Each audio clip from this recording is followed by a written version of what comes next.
is Ricci. Hi, this is Kim. And today we're going to talk about Visual Literacy 2. We learned a lot in the readings for Visual Literacy 2, a lot about e-learning, the different principles, and also PowerPoint presentations. With e-learning, we learned about the multimedia principle and the modality principle. With the multimedia principle, the question is, do visuals make a difference in e-learning? And we found that visuals are helpful, but only if they are relevant. And static graphics should not be an afterthought. People learn more deeply from pictures than they do from just words alone. And in the reading, it showed that there were 11 comparison studies where students who had text and pictures in their multimedia lessons performed better than those who had the same information in just text alone. And I think it's easier for people to remember visuals better than words alone because it's being presented in more than one way, which further solidifies the information. Because I know in my experience, I'd prefer having multi-modes, whether it's visual, kinesthetic, auditory, or written form. It's easier getting it in multiple forms than just set in one. Yeah, I prefer images along with pictures, but I know that with pictures and stuff like that, they have to be relevant. I've had different e-learning things where current retail place that I work at while I'm going to college now, there's just text on a screen with decorative pictures of different employees doing things, but it doesn't really demonstrate anything and it's really boring. So I actually kind of just fast forward through it and do the quizzes at the end, and I don't even really read it, to be honest. Because it's an afterthought. Yeah, exactly. It's not interesting. It's like they threw pictures on there and it's just text on a page, and I'm like, okay, I'm not engaged with it at all. One of the things that I thought was really interesting was when it talked about students who are new to it, I guess you would say, like novices versus experts, and how the experts tend to not do as well with lessons regarding multimedia because they already have the mental images as they read about how things work. If the multimedia lesson is about something that they already know. And it's important as an educator to be sensitive to that level of prior knowledge as not to create the expertise reversal effect where it may not help and can even hurt the higher knowledge learners. I can understand that, actually, now that I think about it, because I know I would look up like YouTube tutorials on how to do stuff, and I'd already know like steps 1 through 5, and then I would fast forward through it because they would explain it so slowly that I already knew how to do it. I didn't need that explained. It would actually it would confuse me more. And it would bore you, or you would skip ahead to it, to a part that you would need more. Yeah, exactly. It would confuse me more, too, because I'd be like, okay, well, I can accomplish it by doing it this way. Why are we doing it this other way? And just things like that. So that actually makes a lot of sense to me. So animations are sometimes better to use than static images in certain situations, and in other situations, static images are better to use than animations because it allows the people to learn at their own pace. It depends on what you're delivering. Yeah, so static images would work better for understanding some sort of processes, whereas animation is better for hands-on procedures, like a step-by-step thing that someone wanted to learn about. Yes, I know anytime I've had to work on my car, I like the step-by-step procedures. I like having something animated or something in video. I wouldn't want static images. I'd be so confused. For me, it depends on what the procedure is, because with static images, it's nice that you can see everything all at once simultaneously and you don't have to rewind or fast forward. You can see right there. It just makes it easier to process that you could see what happens before, what happens after, all in the static images rather than rewinding and fast forward multiple times in the video or animation. You can see the process as a whole. Yes. I can understand that. I think it would probably depend on how people learn. Again, static images, I feel like I'm losing steps in the process. Because you're not seeing it fully in motion. You're just seeing small portions of it. I get it. Yeah, But I can also see where somebody would want to see the whole process completely before starting a project or something. So I can see both sides of it. Exactly. It all depends on what it is you're trying to depict, like you mentioned, and the learning preferences of everyone. Yes, definitely. Yeah. Okay, so the modality principle is combining audio and visual together in e-learning in particular. So basically, by combining audio and visual, you are not bogging down the visual channel by trying to get somebody to read and interpret images at the same time. One thing I understand for those that like having text along with the visuals is that it allows the learners to move at their own pace rather than waiting for the audio to come up. Like you mentioned with the multimedia principle, how you were watching animation videos and you would skip ahead because you already knew about that. That's the same thing with having audio. If they already know about it, they'd rather not sit there and wait for it. Listening to someone talk takes longer than reading it in text because you can read at your own pace. You could skim it and go faster than you would sitting and listening to someone talk. You know what I mean? Yes, I can understand that. I think it depends on what you're listening or what you're reading as well. If it's something that's interesting to you, you'll probably speed read through it. But if it's something that's boring, I don't know about you, but I've had those like passages that I read like 10 times over and just don't comprehend because my mind wanders as I'm reading it. Yes. Versus if I hear somebody saying it, I can actually process it, even if it's something that's boring to me. So I think it depends on the topic. That's true. And the person delivering it. Yeah, that is true as well, because obviously somebody who has a lot of inflection in their voice and stuff is going to be more interesting to listen to than somebody who's monotone. Exactly. I've had those teachers before that just drone and drone and drone, and it could be the most interesting topic in the world, and I'm just like, I can't right now. Exactly. So we have separate channels for audio processing and visual processing. Spoken word will directly go into our audio processing, as the graphics will go straight to our visual processing, rather than both written text and graphics both competing for visual processing. It'll definitely take more time to read the text and analyze and process the graphics because you're visually looking at the text rather than analyzing the image that's in front of you and really getting all of the information and meaning you can out of it. And I noticed that more complex graphics, it's better suited to have audio and not text so that you can focus solely on the visual while having the audio explain it to you. Yeah, I have to agree there because I know even just watching movies, and sometimes I'll use closed captioning because, you know, people talk really low in movies and stuff. I have a hard time sometimes. I'll be like reading like really long sentences in the closed captioning and trying to watch the movie at the same time. I can't imagine trying to learn a process and read text on screen at the same time because I get overwhelmed when it's just, you know, for entertainment purposes, let alone like learning purposes. Yeah, I remember in Spanish class in high school, we watched a Spanish film with English subtitles, and I found myself paying more attention and following along with the subtitles rather than seeing the important things happening in the film. So all those key elements that are going on visually within the film, I'm missing out on because I'm reading the text. Yes.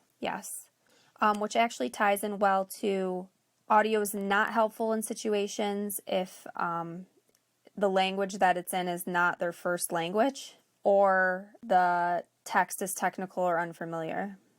Yes, so there are some times when text should remain available in order to support their memory. Like key terms, like you said, that are technical or unfamiliar, or even if the information is presented so fast that they don't have time to fully process it, or if there's lengthy information that it just keeps dawning on and on, it's easy to have those words onto the visuals as well, so that they don't lose the information due to the fast pace if they can't hold their auditory memory.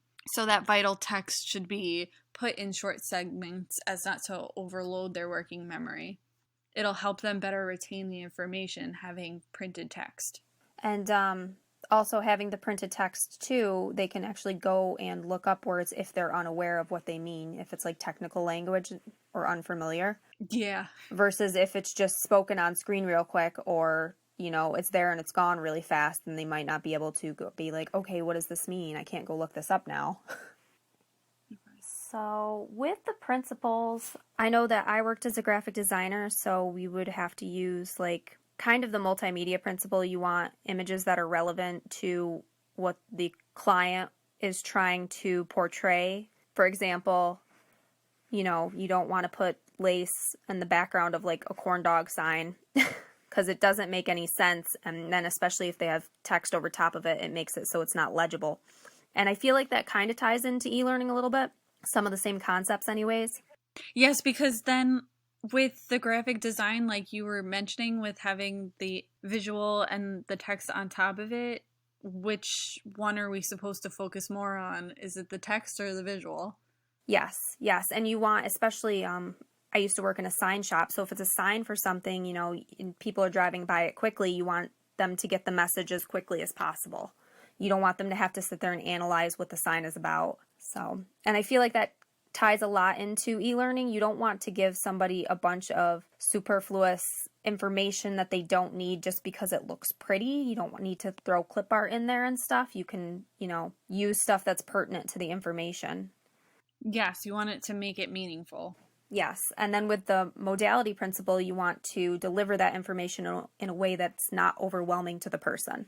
With the multimedia principle and the modality principle, it's a lot about how we learn and the various ways that could work best for different types of learners. Yes, agreed. So with the Tufte reading, it was all about PowerPoints and whether or not they're necessarily useful. So in your opinion, with your schooling and whatnot, have you come across PowerPoints before? Have you used them or been an audience member with someone presenting using a PowerPoint to you? When I was in high school, we actually had the projectors with the transparency, so I escaped the PowerPoints then. Mm-hmm. And then when I was in college, we did have to use them.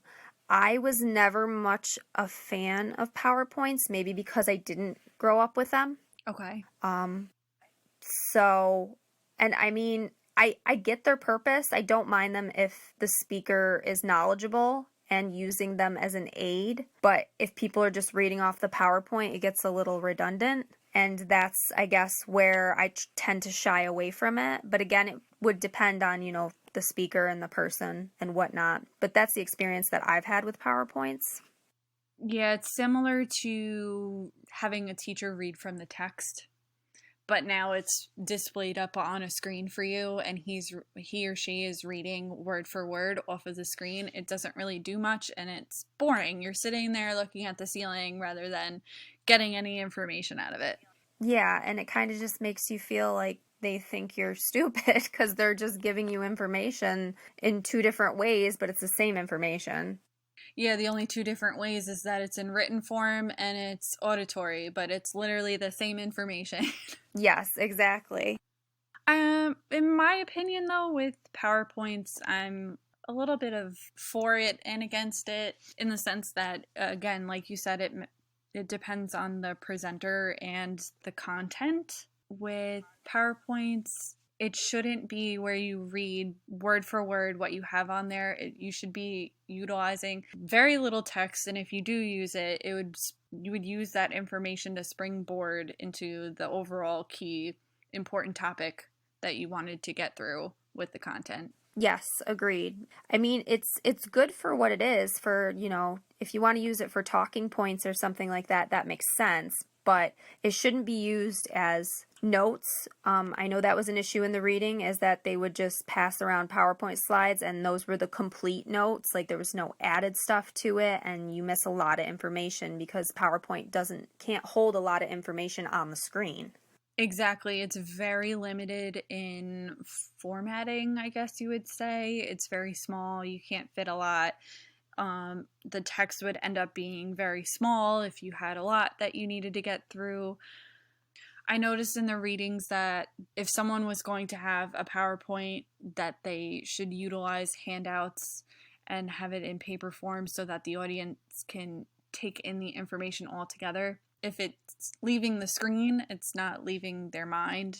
It's all in the handout with key highlights. So it allows the audience to control their own pace of learning.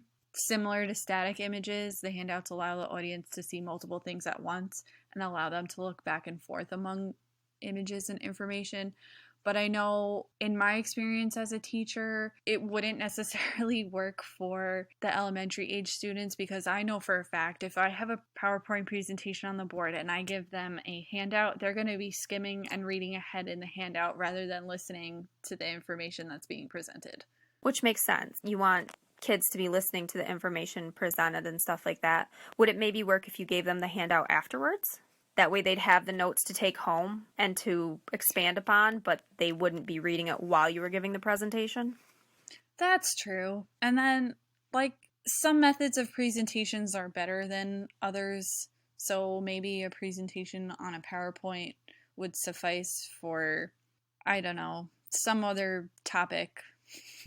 I don't know what kind of topic, but Well, that was another thing that they talked about in the reading was it didn't matter what the topic was, you still had to fit information onto a slide. So it could be something like tying your shoe versus like nuclear fission. Obviously, one of them's going to have more steps and more information than the other, but you're still kind of expected to fit all of it onto a slide, key points of it, and then based from there, you would, I don't know, end up probably with way more slides for nuclear fission than you would for steps to tying your shoes. Oh, definitely. And it would just be exhaustive. And at that point, you're losing your entire audience. Yes. At that point, you might as well make a book instead of trying to fit all this information onto tiny PowerPoint slides.